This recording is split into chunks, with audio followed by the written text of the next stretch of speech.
Hello, welcome back. My name is Ari, and today I am doing my Century Reads wrap-up.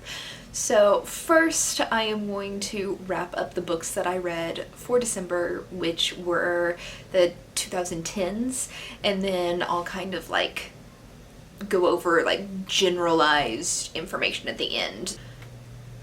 So for 2011, I read The Unbecoming of Mara Dyer by Michelle Hodkin. This was weird. 3 stars. Basically, I said I think I'm a little too old for the teen drama of this book, but I honestly don't even remember what it was about, other than it was very, very weird. The things that bothered me the most about the book was like the absent nature of parents, like you see a lot in a lot of young adult contemporary or magical realism books, and like the insta-lovey nature of her relationship. So basically this girl loses her best friend and 2 other people that she is kind of friends with in a accident where a building collapsed on them, and she's having like a lot of post-traumatic stress issues with the whole situation, which, I mean, if you watch 3 of your friends die, then yes, post-traumatic stress is a valid response to that, but there's something like magical that goes along with it that I don't really want to spoil. And then she's like moved to a different city and has a new boyfriend and yada yada yada. And it's kind of, a lot of the book you're questioning, like, is there something like actually magical about this girl, or is she just dealing with like psychosis from, and like seeing things from post-traumatic stress disorder? So there's that. It was okay. Like I said, I think it was a bit too young for me personally, but if you're more into young adult books, then you may like this a whole hell of a lot more than I did. The next book for 2012 was The Diviners by Libba Bray. Now, this was not as good as I expected it to be. That's actually going to kind of be a little bit of a trend, is a lot of these books I expected to really, really love, and then ended up not caring for them at all. I see why a lot of people like this. But I don't know that I'm interested enough to continue with the series. I've heard from some people that the first book's the best part of the series, and if I thought that was a mediocre 3-star kind of book, then why would I continue on in the series? If you've read this and you think that it does get better, like, let me know in the comments. Like, I'm down for having my mind changed. It starts very slow. This is over a 700-page book, and very, very little is being done. It's kind of like a mystery, like she can touch things and see their history, and she's supposed to be like solving some crimes with it, but it read very, very slowly, and it was just like, I don't care. There was a very high excess of 1920s slang that kind of annoyed me. Like, it was too much.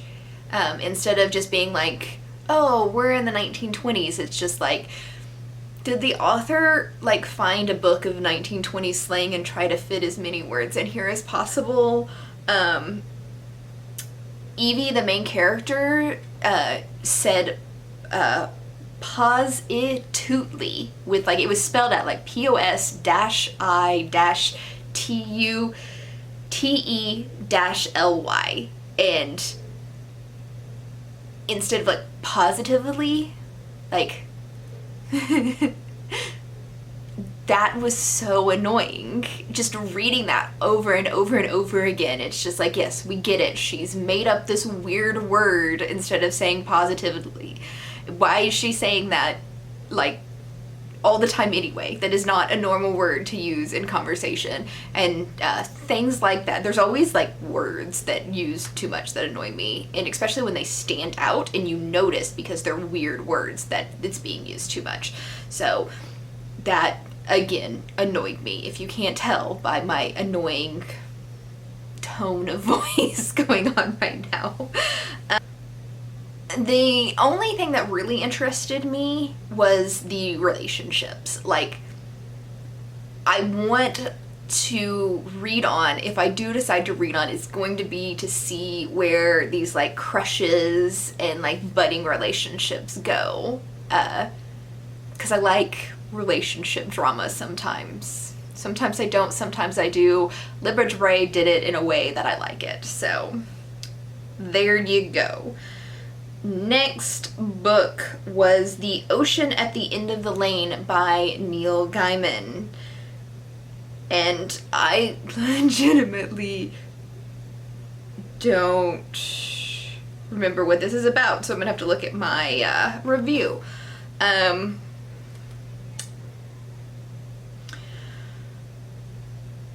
Oh, I do remember what this is about now. Basically, this older guy, I'm gonna say like 50s, 60s, goes home for a funeral and ends up at a lake where he met a childhood friend for one summer. And he and this girl built this friendship, and she is magical. And it was just him, like, reliving the magic of that one summer that he remembers from his childhood. And there's, like, all this question of, did the magic that he remembers actually happen? Or is this just some fantasy that a young boy dreamt up that has now become, like, a memory, but maybe not like a realistic memory? And it's very whimsical, very, like, soft and sweet, but obviously it's a little bit forgettable. So I gave this one 3 stars again.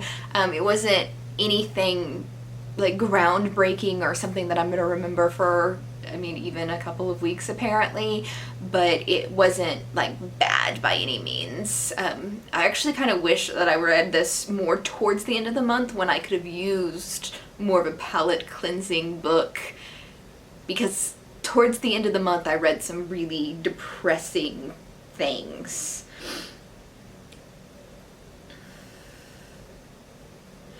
Next up for 2014 was A Long Way to a Small Angry Planet by Becky Chambers. And I am, this one was one of the rare, like, this was fantastic. This is basically a character study. There's not a whole lot of, like, major exciting plot to it. It's all about the travels of the Wayfarer as it drills holes into space to basically, like, they're creating wormholes for, like, traveling purposes, right? So you punch a hole somewhere, then you travel and you punch another hole, and then people can travel through the wormhole and, like, do really, really quick space travel. But they have to, you know, travel for a long time to build these tunnels.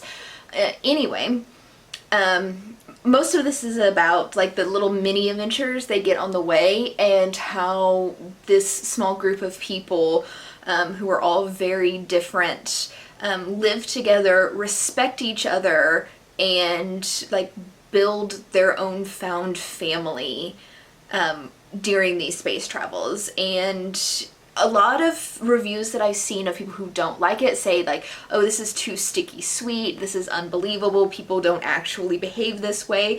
And that's kind of true, but people don't actually punch holes into space with their spaceships, and there's not walking lizard people.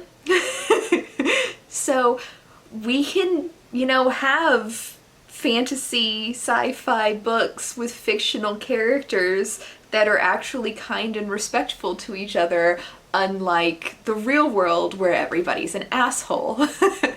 So if that doesn't sound like up your alley, then maybe you won't like this, but I really very, very much enjoyed all of the characters and the respect that they had for each other, because you don't see that a lot in books. Like, usually you see like discord and anger and hatred to further the plot, and this one is just like, these people are each other's family and they love each other.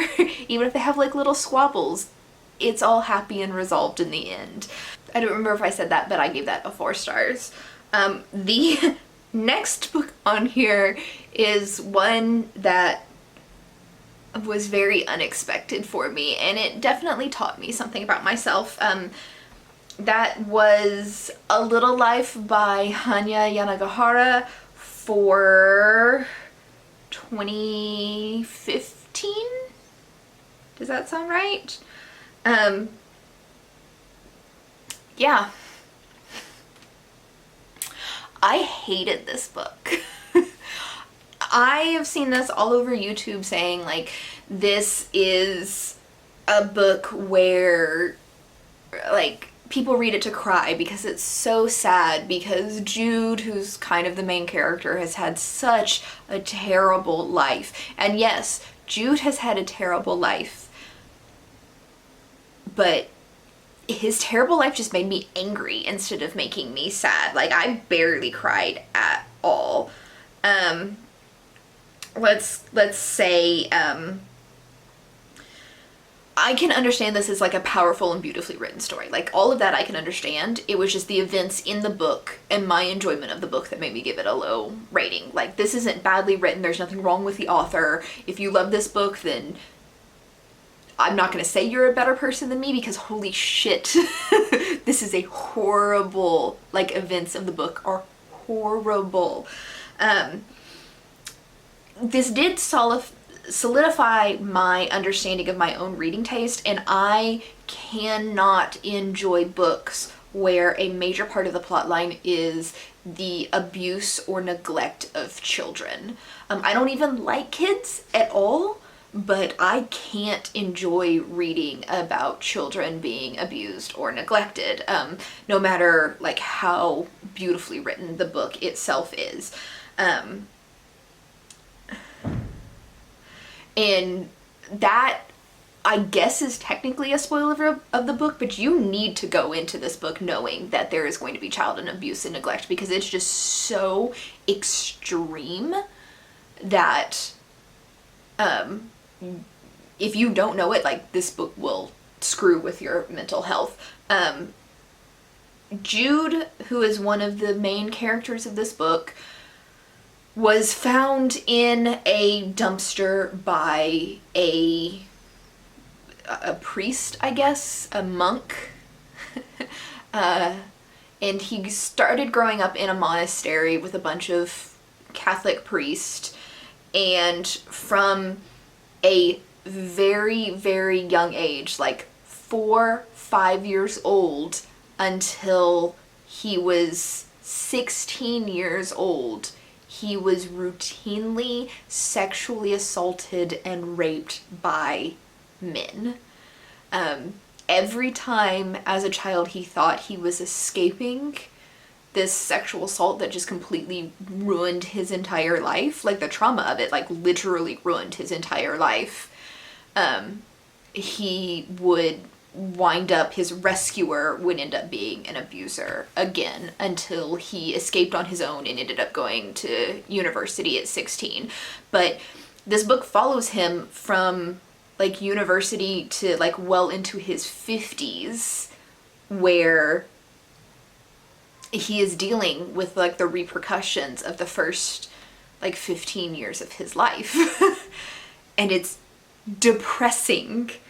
The thing that really bugged me, other than like the child abuse thing, because it's like, that's not Jude's fault, obviously, but Jude refused to seek any sort of mental health for, like, he refused to go to counseling, he refused to see a psychiatrist, he dealt with it by cutting, and like just generally like hating himself and blaming himself for everything.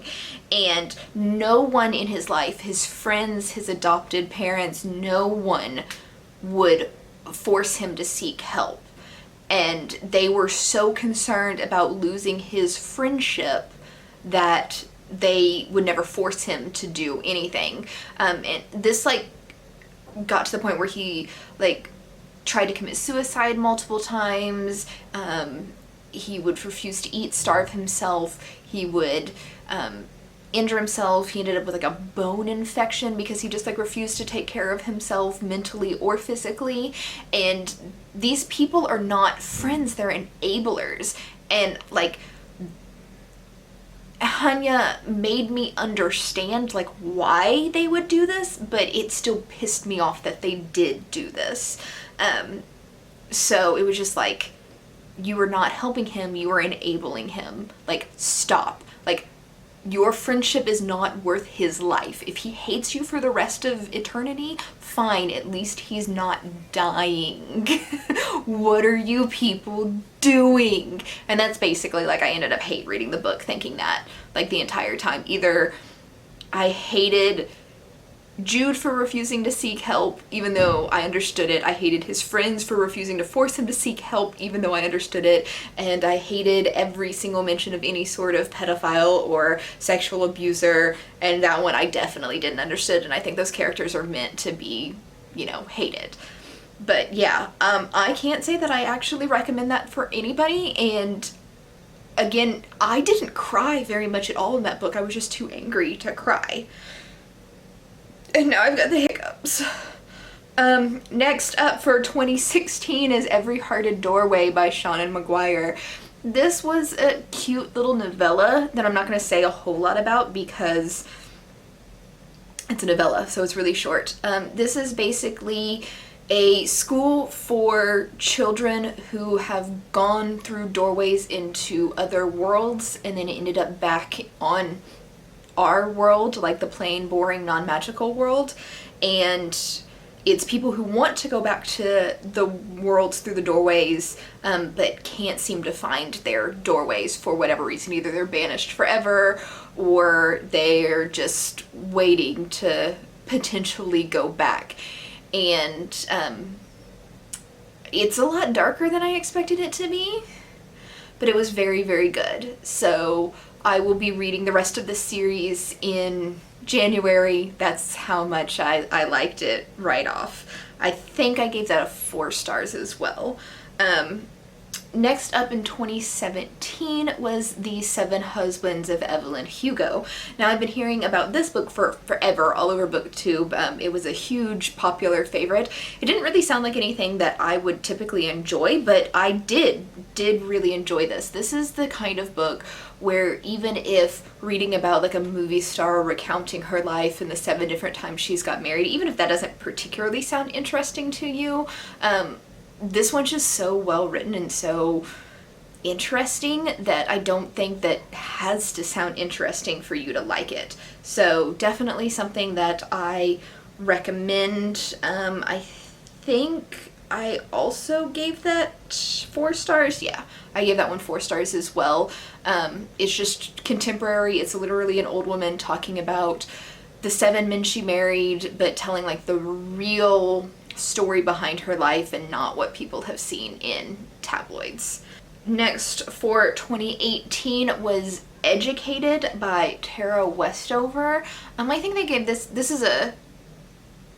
is a non-fiction memoir about Tara Westover's life, where she grew up with like doomsday prepper parents, so she didn't go to school like normal kids did, and didn't really grow up with friends, grew up believing like the government was gonna come kill her father or her entire family, because they know what the government's really doing and all of the lizard people under the Denver airport.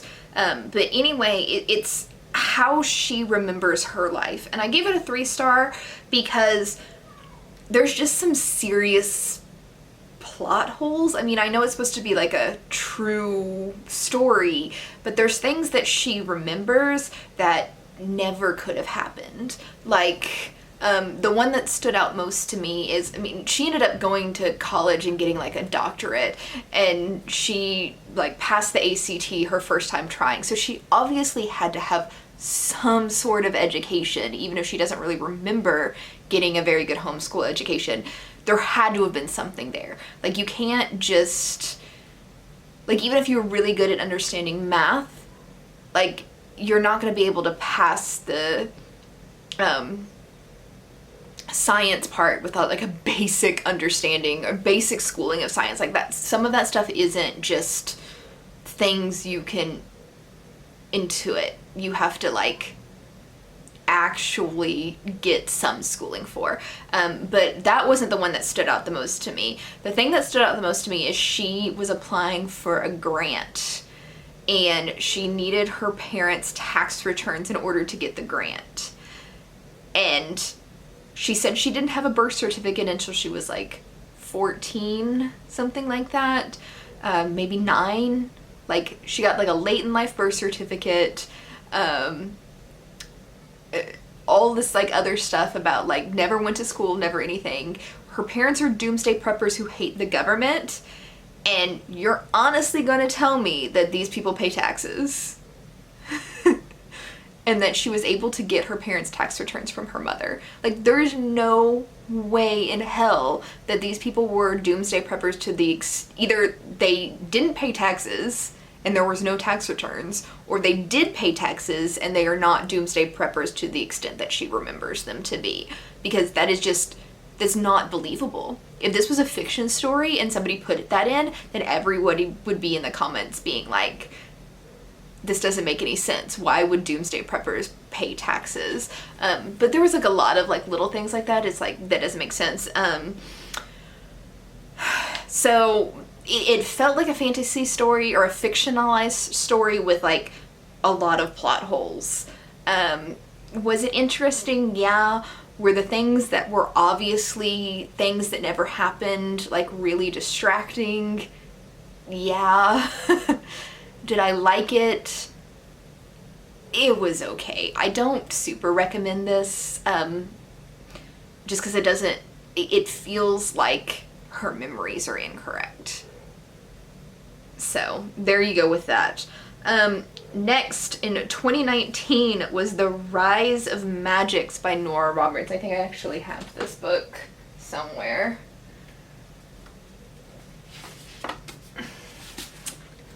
The Rise of Magics by Nora Roberts. I hated this book so much. This is the third book in the Chronicles of the One series. I loved the first book in this series. It was so good. The second one was kind of like eh, and then this one was utter trash. This is another 2-star. It was so disappointing. I guess if you like fantasy, but you hate reading about fantasy battles, maybe you'll read this, or you'll really like this if you read this. But to me, this read as, on page is all like the really boring shit. Like the planning for the battle, and like random prophecies that these kids would have all of the time for absolutely no reason. A little bit of romance that honestly didn't make any sense. And then the battle itself was either off page or like super short. So it was just like, I'm missing all of the stuff that I really, really want to read about. It would just be like, the battle took 20 minutes and this many people died. And it's just like, you're giving me all of the good, juicy, like the peak of the plot, the conclusion to whatever plot point right there is so short. It's just like, oh, okay, that's it?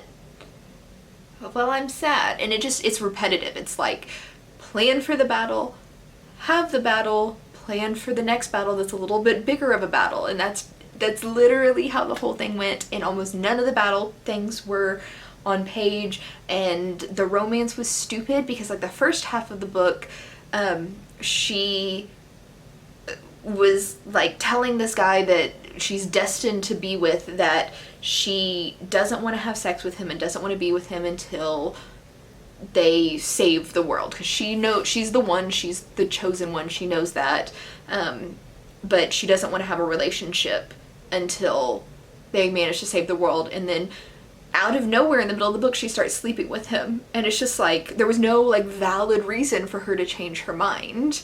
It's just like, yeah, screw trying to save the world, let's fuck. And you're just like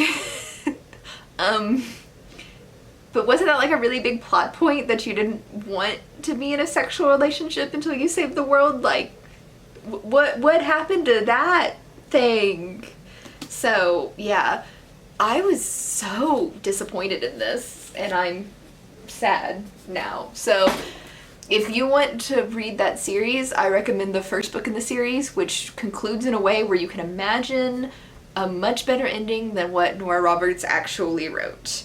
And then the final book, my book for 2020, is The Southern Book Club's Guide to Slaying Vampires by Grady Hendrix. Now, I wanted to read this for a couple of reasons. Number one, by the title, this sounds like just a really fun book. Like, a book club killing vampires? That sounds fun. This also takes place in Mount Pleasant, South Carolina, where I lived when I was going to college. So I recognized like all the neighborhoods and different things there, even though this took place in like the early 90s where Mount Pleasant was much smaller. All the places that this mentions still exist, even though they're now part of a much larger community. This isn't fun. This is horrible and dark. Like, horrible as in like the content's horrible. The writing is amazing. I very, very much actually enjoyed this book. But like the shit that went down, like this guy is a vampire, but he was more of like, he presented on page more of like a serial killer rapist. So huge trigger warnings for that. This also deals with kind of what I was talking about earlier, where I can't stand to read books where the main plot point is sexual assault on a child. That does present itself in this book, but it's not like the main purpose of the book, so I could still enjoy this book, even if I didn't necessarily like that particular part. It's a very small part, but it does show up. So if that's something that really bothers you, don't read this. If sexual assault, murder, rape, anything like that bothers you, don't read this. But yeah, this guy, like, there's a lot of commentary on like some really shitty things that happen to people in this. Not only do you have a guy who presents like a murder rapist serial killer, you also have white people kind of brushing off the deaths and disappearance of black children because they don't want, like, if they admit that the person that's doing these things is actually doing it, then they're going to lose out on money. And so to them, like, their money and their wealth is more important than the lives of black children. The same goes with like their wives. Like, these men, the main character's husband is very emotionally and mentally abusive, where he treats her like she's stupid, she's lesser, she's not good for anything other than being a stupid housewife and raising his kids. And anytime she tries to have a conversation with him about things that she's concerned about, like a man in the neighborhood that she thinks is doing horrible things, or the actions of her son who is obsessed with Nazis, or her daughter sneaking out, he just blames her, threatens, like tells her she's a horrible mother, she's raising her kids right, like, what am I even doing with you if you can't even raise our own kids? I should just ship you off to a mental institute. And he works like 17-hour days, has probably affairs, but he's just not home, and then blames her for everything, especially if she brings it up.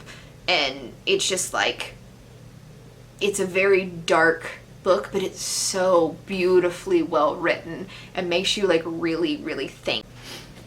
Sorry if the angle changed a little bit. The camera battery just died, so I had to change it. But upside down book. Anyway, this was so beautifully written and made you really, really think about how, like, your own selfishness, even though you might be well-intentioned or have no intentions at all, can really, really affect the lives of others. And maybe don't be a selfish asshole, and maybe help marginalized groups instead of just living in your own privileged world. So heavy book, emotionally heavy book. Physically, it's the normal weight of a book. So go into this knowing that it's going to be an emotional roller coaster with like a lot of potential triggers, and not just a fun little novel about a book club fighting a vampire, because it sure as shit ain't that. And that is everything that I read for the 2010s. So a quick wrap up of, you know, the whole century reads. I thought it was really fun. I read a lot of books that I probably wouldn't have gotten to otherwise. I found some books that I really like. I found some books that I really didn't like. There were books that people talk about like them as their favorite books, and I think they maybe have only seen the movie, or they're living off nostalgia, because a lot of them have like horribly problematic content. Jaws, for example. Even like The Wizard of Oz was super fucked up. There were books like trends, like you could watch the trends of the time through the books you were reading. The one that stood out the most to me was the 1960s, where Black people were mentioned earlier. Even slavery was mentioned, but there wasn't any like pure, distinct hatred for people of color until the 1960s. Before that, they were just kind of like an afterthought, sometimes like a worthless afterthought, which is bad enough, but it was more of like a disregard than the hatred that you started getting in the 1960s. And just watching that through fictional novels was just one of those like holy shit moments. And the fact that the books that I can read in the 1960s and the hatred towards people of color reflected so much on modern day was just absurd. Other than that, it was just kind of like a good experience. Nothing revolutionary. In most of the books, most of them were just like a flat, like, oh, that was okay, or wow, that was really bad. People earlier in the 20th century had absolutely no taste at all. But I overall enjoyed my experience and like my literature history lesson going through these. And thank you for coming with me on this journey that I had. Let's do some more fun in 2021, and I'll see you tomorrow for I don't remember, and I'm not gonna look it up because this video is too long already. Bye!